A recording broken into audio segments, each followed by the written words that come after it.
پڑھنے لگا ہوں میں کربلا کا پہلا لاشا، میں پڑھنے لگا ہوں کربلا کا پہلا جنازہ۔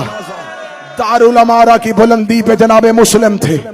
جناب مسلم نے دائیں بائیں دیکھا، سپاہیوں سے دیکھے کہ کچھ وصیتیں ہیں، کس کے حوالے کروں؟ اس کا گورنر سے اجازت لے کے پھر سنیں گے۔ اجازت مانگی، اس کا دی اجازت، سنو کیا وصیت ہے۔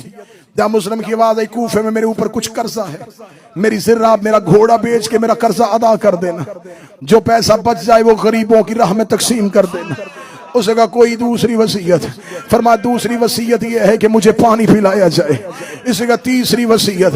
فرمایا تیسری وصیت تم نے مانی نہیں ہے لیکن میں کرتا ہوں۔ انہوں نے کہا مانیں گے تو کر۔ فرمایا تیسری وصیت ہے کوئی تیز رفتار گھوڑا سوار قاصد بنا کے بھیجو، حسین سے جا کے کہے بہنیں لے کے کوفے نہ آنا، بیٹیاں لے کے کوفے نہ آنا، کیونکہ مجھے جاتے ہوئے کہا تھا کہ مسلم مجھے کوفے کے حالات سے آگاہ کر دینا۔ میں نے خط لکھ دیا تھا کہ کوفے کے حالات بہتر ہیں، کوئی جا کے بتا دے کہ کوفے نہ آنا۔ ادھر اتنا کہنا تھا، ہنس کے کہنے لگے ہم پاگل ہیں، ہم حسین کو آنے سے روکے، ہم اسے بھی ایسے ماریں گے جیسے تجھے کوفے بلا کے مارا ہے۔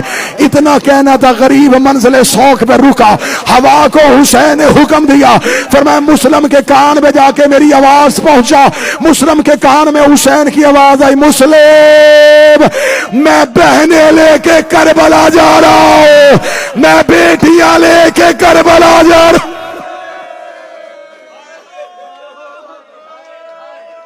جناب مسلم کا سر بلند تھا، جلاد نے آ کے تلوار مسلم کی پشت گردن پہ رکھی، پشت گردن پہ رکھ کے تلوار کو زور دیا، کہتا گردن جھکا۔ مسلم کی آواز آئی، ہم سوائے اللہ کے کسی کو نہیں جھکتے۔ اسے کہا گردن جھکا میں وار کروں۔ مسلم کی آواز آئی، تو وار کر، یہ گردن سوائے اللہ کے کسی کو نہ جھکے گی۔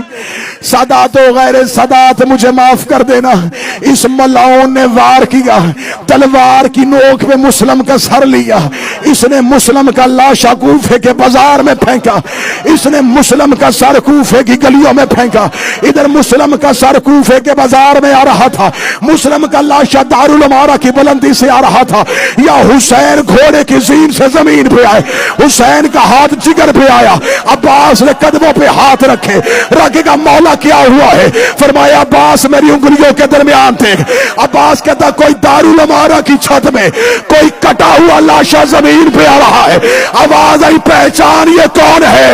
عباس نے ریت اٹھا کے سر پہ ڈالی، آواز آئی مولا میری رقیہ اجڑ گئی۔